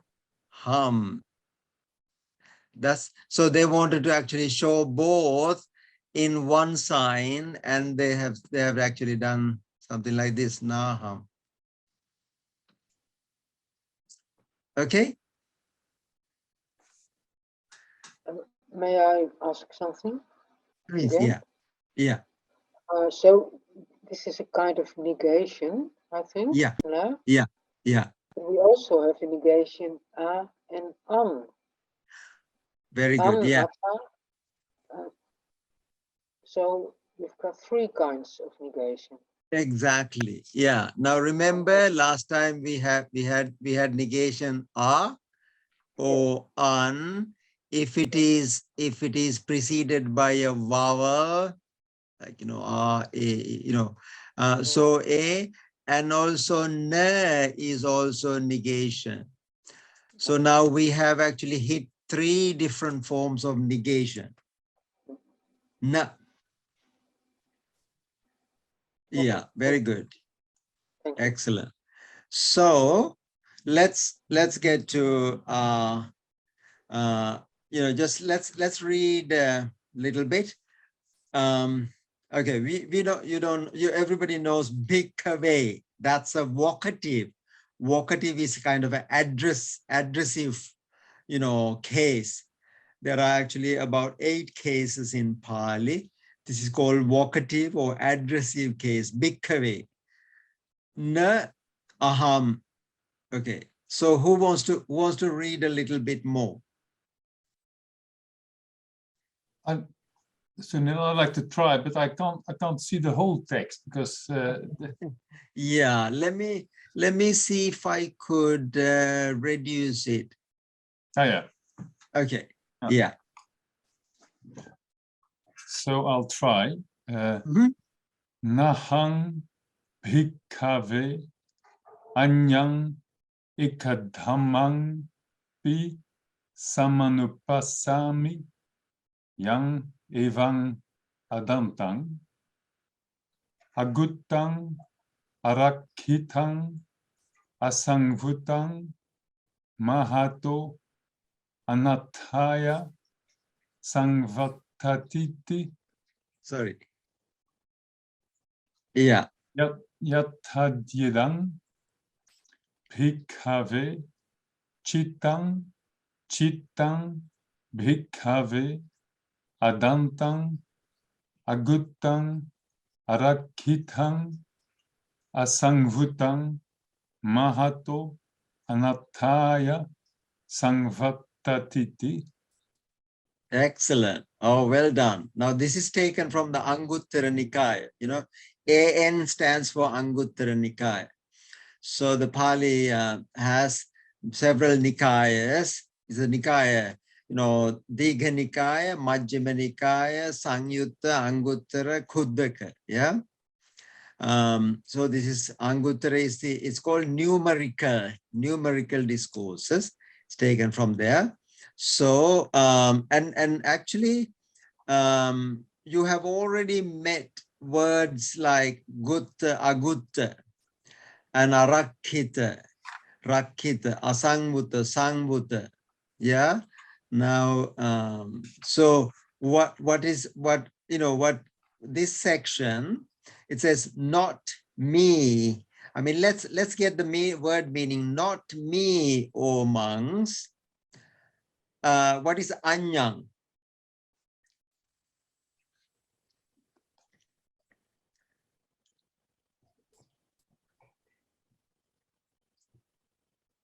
Something like not another. Other. Yeah, exactly. Anya is other, another. Yeah, anya. Eka. What is eka? One. Yeah, exactly. Very good. Eka, du, ti, chatu, pancha, chatta, satta. I mean, it is also in the textbook if you want to learn how to count in Pali. Yeah. So 1 to 10. I probably give you some exercises. Okay. When you come next time, homework is counting from 1 to 20 in Pali. Yeah. Your cat will also has to count from 1 to 10. Okay. So eka, dhammam. We already know dhammam. What's P? It's not English P. Yeah. It's a particle. Yeah. It is like also something. There's a particle that we will get to that. Samanupassami. Again, whenever you see me, then you see aham, I, and then there is a verbal agreement. When you say aham, me, aham gacchami. Now remember Buddhang saranam gacchami. We said Buddhang saranam gacchami. So me is something that I do. Yeah, samanupassami. What is samanupassami is see. Okay, I'll say this and then try to gather the meaning. Not me, O monks, anyang, other, eka dhammang is anyone, samanupassami, do not see. Yang evam, yam is that, evam, like that which, which that. In the Pali is the other way around, which that. Adantam. What is adantam? We already learned adantam last week. Untrained. Untrained. Untrained. Yeah. Aguttam. aguttam. Now that this is actually slightly different, but you know, almost like cognate, but slightly different. Aguttam is like unguarded. Arakhitang, unprotected. Asangbutam, you know, uncontrolled. Yeah, Mahato. Mahato is great. Maha is always, you know, Mahato. Anattaya. Anattaya is disadvantage. You know, something that is leading to something bad. Sangvatati, you know, exist. Yathaidang, that which, bhikkhave chitta. You know, so you know, collecting the meaning. I mean, in the page, you know, now you see the syntax or the sentence structure of Pali is, you know, like, you know, it starts with not me, not bhikkhave, I don't bhikkhave see anything that is, you know, as bad, as unguarded, unprotected, uncontrolled, you know, mind which is for the disadvantage, just like the mind. And then it confirms in the second sentence, Chittang bhikkhave, the mind, O monks, adantam, you know, untrained, unguarded, unprotected, uncontrolled, mahato anattaya, you know, leads to great disadvantage. Sangvatati, you know, sangvatati is a kind of it becomes, yeah, sangvrut, sangvatati. So the full meaning is, I don't see, monk, anything worse than an untrained, unguarded, unprotected, uncontrolled mind. So the mind, monks, unguarded, untrained, unprotected, uncontrolled, you know, leads to great disadvantage. Yeah. So you sort of get the meaning. Yeah, don't you? Okay. Now, let's read number 3. You know, the first sentence in number 3. Who is going to take this up? I can try. Okay, Julia. Yeah, you're very brave. Yeah. The first word is the worst. Yeah. So, Yeah. Michaditi Igasa Bhikkhave Anupana Cheva Akusala Dhamma Upajanti. Yeah.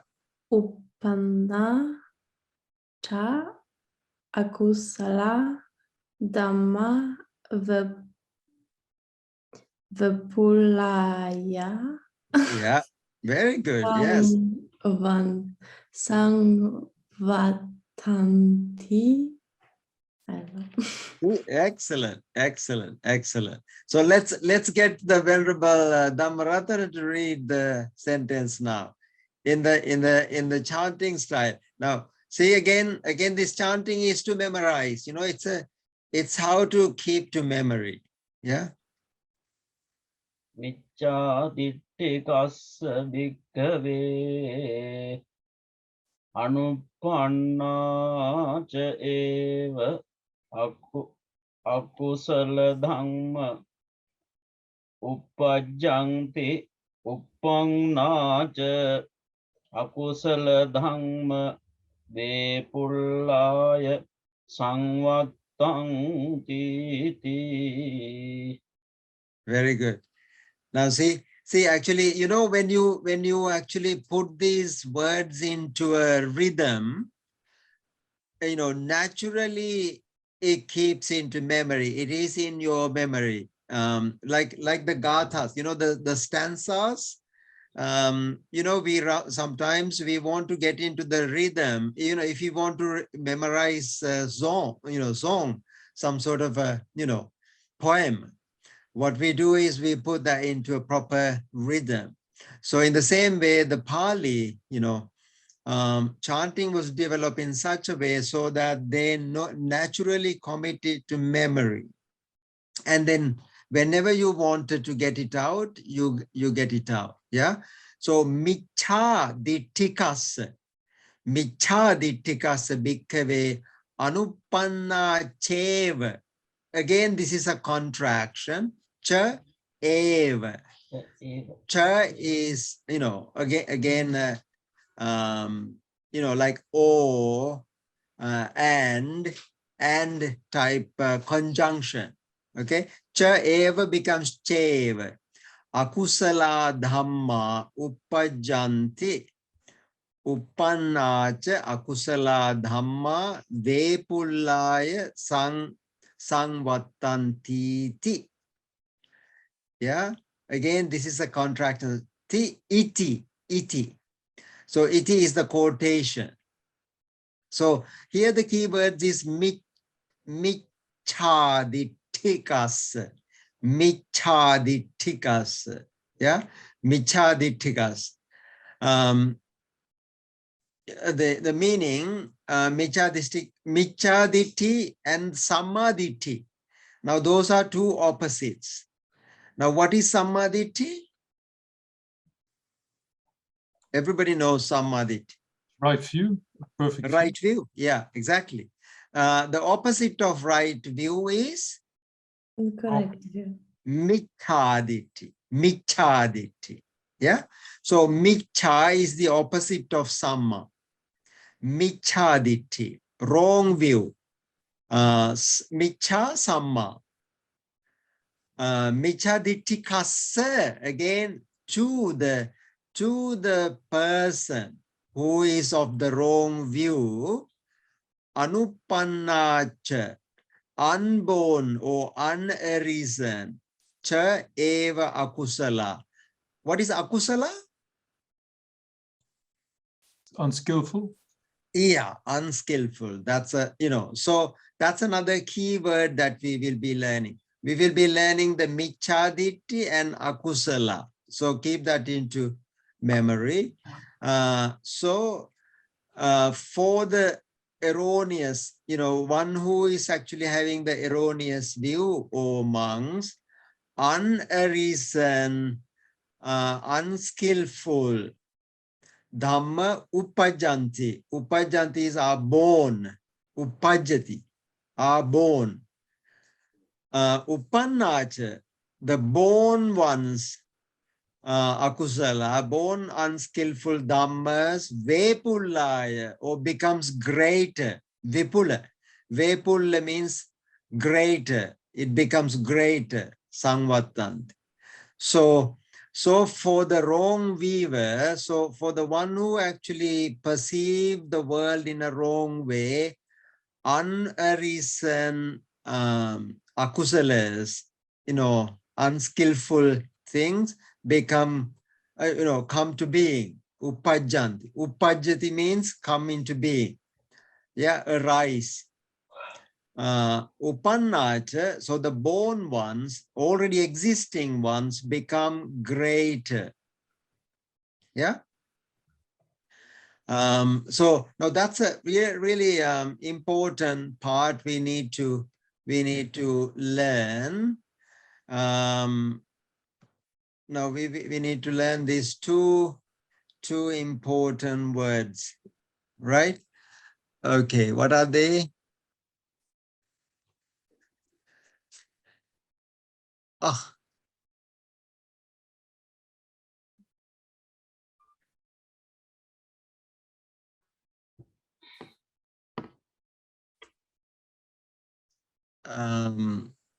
So one is micha.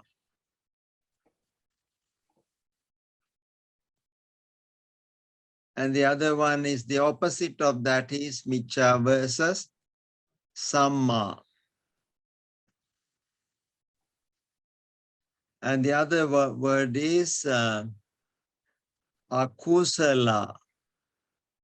Akusala versus Kusala. Okay. Now Miccha and Samma. And then that's again very, it unpacks really a lot of Dhamma to us, because this is found in the entire Pali canon, Miccha and Samma. So Eightfold Noble Path has 8, spokes of Samma, Ditti, Samma Sankappa, Vacha, etc., etc. Yeah. So, and the opposite is Miccha. Yeah. And the other one is Akusala and Kusala. Now,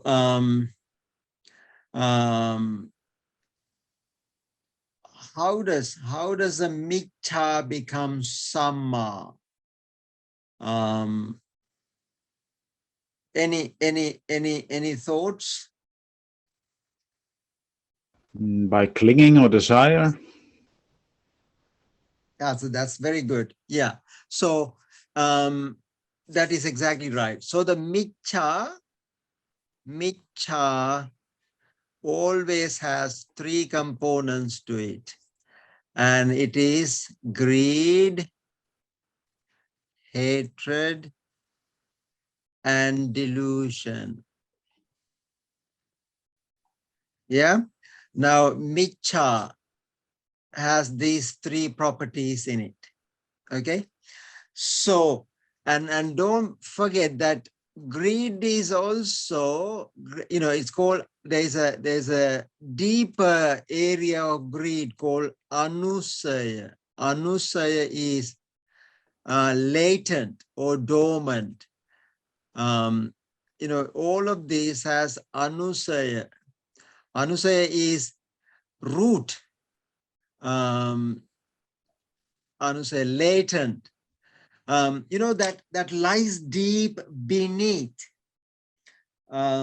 So usually people, again, in the world, there is also, people understand greed, people understand hatred, people understand delusion. But Buddha was a master, and he just always went into the root of the problem. So he went into the anusaya level, the latent, deep, dormant level. So who is the person who knows about a tree?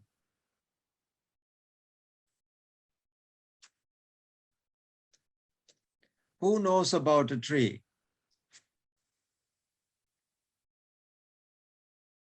I don't understand exactly Yeah, you don't understand my question. Oh. Yeah, my question is, what exactly should know when you know about a tree?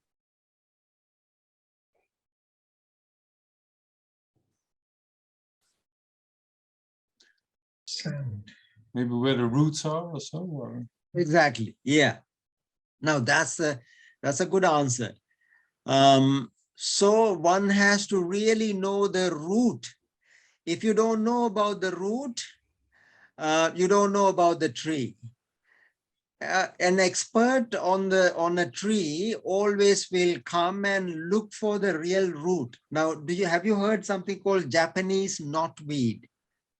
Japanese knotweed is a root which actually grows like every day. It has a there's a millimeter, some millimeters are growing. And actually the tree is here.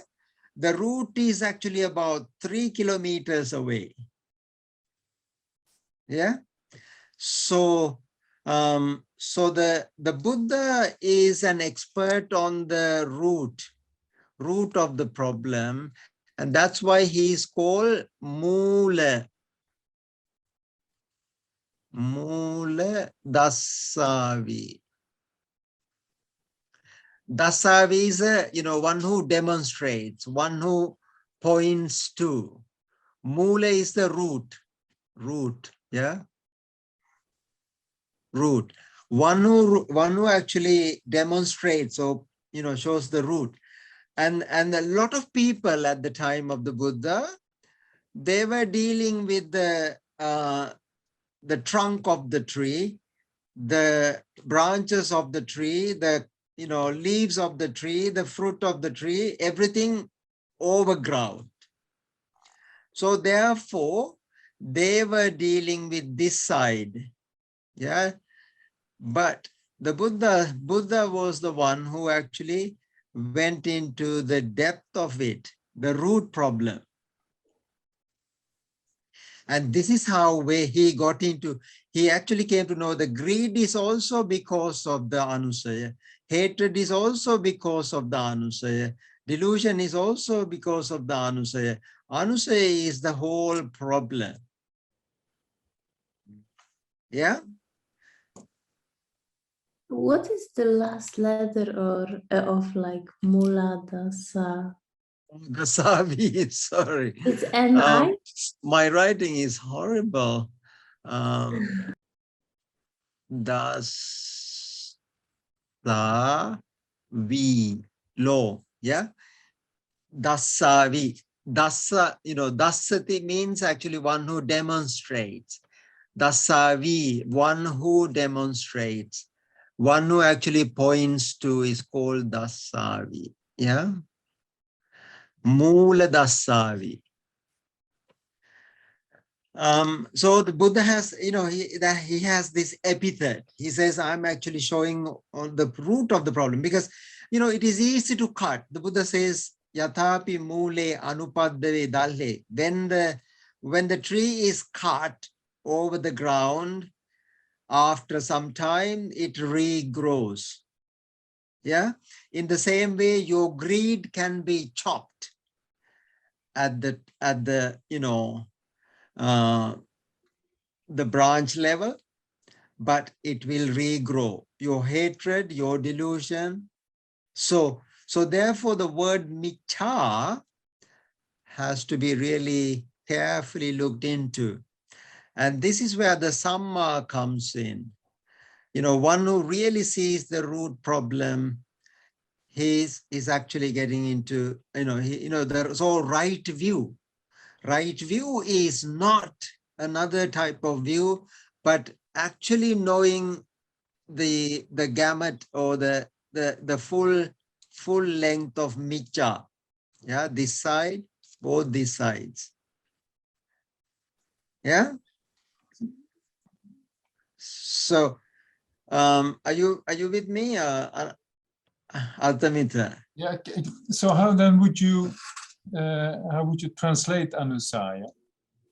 Oh, anusaya. Anusaya means actually, saya means sleep. Anu means actually inside. Sleep, deep sleep inside. So it's English translation is kind of latent, dormant, sleeping inside. Is it sort of similar to avidya then? Yeah, it is. It's exactly. It is avidya. Oh yeah. It is. Now see. Usually people think avidya is this delusion, not knowing. I mean, when you know not knowing, you are no longer not knowing. You are knowing. Yeah, but then the Buddha found out. Now this is where Buddhism, or the Buddha's path, was uprooting the problem, not pruning it. Yeah. So, so therefore this word, again, the kusala akusala is very key to this, which we have to discuss probably next time. Yeah. Because it's a different, in all other ethical systems, you have actually good, bad, right, wrong, exact, like, no, the whole, all of these dual things, but the kusala is not a dual thing. Kusala is actually knowing the akusala. So I mean, that's a bit of a deep discussion. Probably we can talk about it next week. Yeah. Okay. Now from actually, one thing we didn't do today was we didn't enjoy some chanting. I think Mikhail was going to do some chanting today. Were you? Yeah, do you do any chanting? I mean, I'm trying, but not You like. do dance. Oh, you do? Oh, excellent. Oh, Okay, what do you chant? Oh, my favorite chant is actually from the Heart Sutra. Oh, that's a lovely chanting. Yeah, but I don't know. Yeah. I just know this like the so-called the mantra. I don't know if it's mantra, but like the. So yeah. I can try one line, but I don't know. Yeah. So, I know another person who chants Heart Sutra.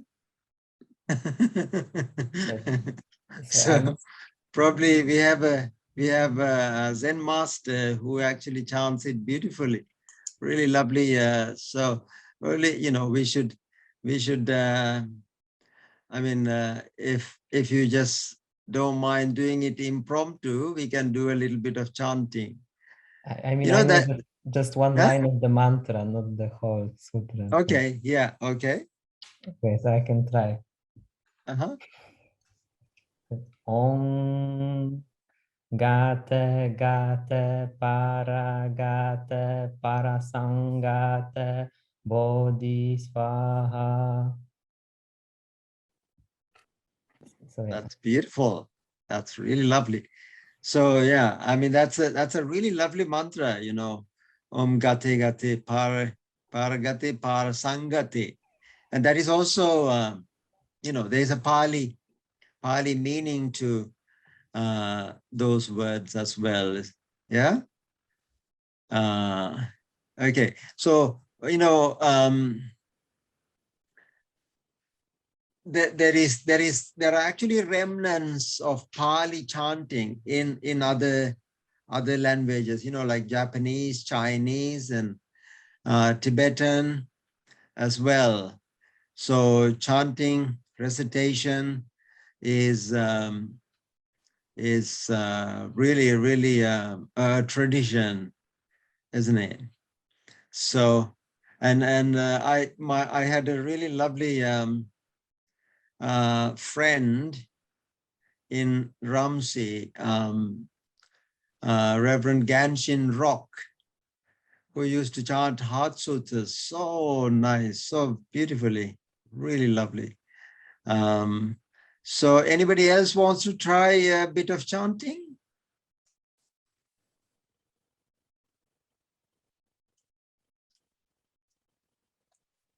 I know all the monks will be very pleased to do chanting, but I would like to hear yeah, other forms of chanting. Okay, Atamitra? Yeah. You sent us the Buddha, what do you call it? We call the Tiratna Vandana. Yeah. I could chant the Tiratna Vandana. Oh, brilliant. Oh, please. Yeah. So it's not only the text, but it's a bit more than you probably recognize it, yeah? Uh-huh. So it starts with homage to the Buddha. Yeah. Namo tassa bhagavato arahato samma sambuddhassa. Namo tassa bhagavato arahato samma sambuddhassa. Namo tassa bhagavato arahato samma sambuddhassa. Iti piso bhagava araham samma sambuddho vidya charana sampanno sugato lokavidu anuttaro purisadhamma sarati satta deva manusanam buddho bhagavati Buddhang jivita paryantam saranang gacchami yecha buddha atitacha yecha buddha anagata pachupanna cheye buddha ahang vandami sabbada nati me saranang anyang buddho me saranang varang Etena Satyavajena Hotume Jaya Mangalam. Sadhu, sadhu, sadhu. Wow, lovely, really beautiful. Thank you, Adamita. So it's chocolate, okay? yeah, yeah. So Bhante is giving chocolate to somebody. Where is our, our chocolate? Yeah. So excellent. I mean, that is, I think, one thing we really need to realize is chanting has both internal and external, connection. You are internally, when you are chanting or reciting, you are connecting with yourself, and then, you are connecting with others as well. So we need to understand its, really usefulness in our, spiritual caregiving. And if somebody wants a bit of chanting, don't ever hesitate to share the chanting with that person. Yeah. So because it's really because when you establish your faith in the triple gem, Triratna, and then you naturally actually develop liking and wanting to chant. So it's quite useful in that respect. Okay, folks, and venerable monks, everybody around. So thank you for today. We have come to the end of day. I mean, 2.5 hours. So if there's anything, you would like to, discuss more, any of the topics that we discussed, we are kind of trying to do it without any, too much effort in learning a language. So we will continue to learn language through the Dhamma. Any questions or any feedback, please drop me a message. And I wish you all a happy week. Any last questions? Anything you would like to ask? Bhante?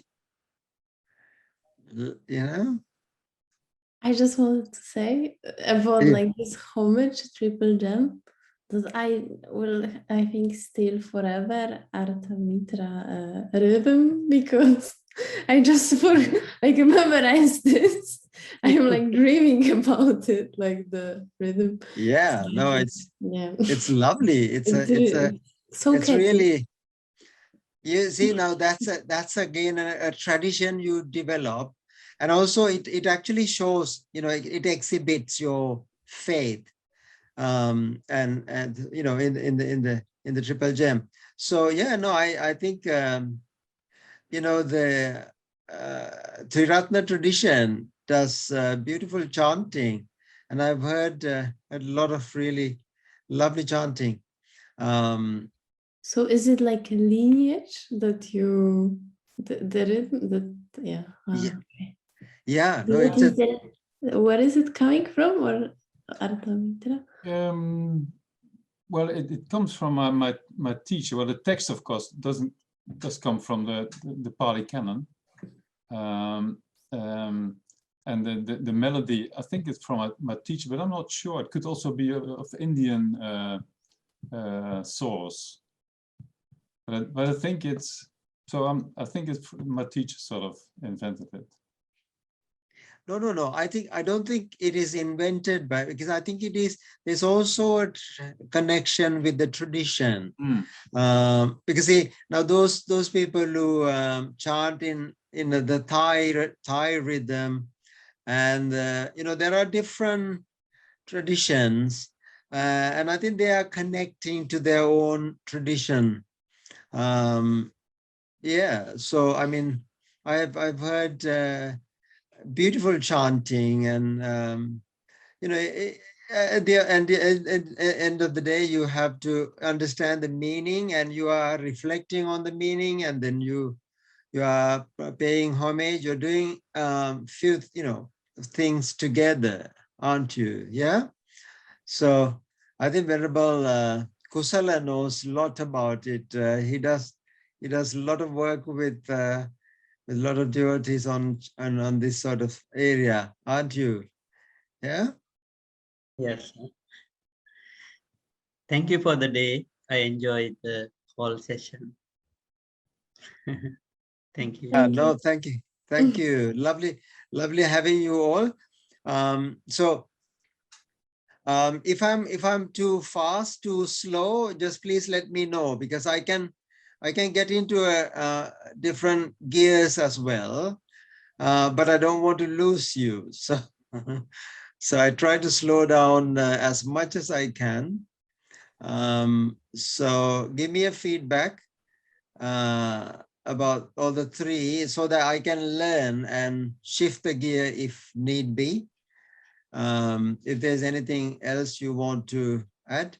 But this was something that I actually invented rather than teaching Pali. It's just through the Dhamma, then you actually, I mean, this was never thought of. All the courses are about teaching Pali, but I think it is more important to reflect on the Dhamma as well. Anyway, that's all for today. And see you. Oh, sorry, Manoj joined in this time, and he even didn't have a chance to introduce, and I'm really sorry, Manoj. Manoj is a PhD student at Newcastle, very Thara Dhamma follower. Would you like to introduce yourself? Yeah, I will enjoy the sessions, the last two sessions. Unfortunately, I couldn't attend. I would like to do my Dhamma blessing like this. Sabbhityo vivajjantu sabbharogo vinasatu mate bhavatantrayo sukhi dhigayuko bhavatu sabbha mangalang rakkantu sabbha devata sabbha buddhanubhavena Sabba Dhammanubhavena, Sabba Sanghanubhavena, Sada Sutti Bhavantu Te Sadhu Sadhu. Thank you, Manoj. So thank you, everybody. We'll see you next Tuesday then. Okay. Bye. Yeah. Bye. Thank you.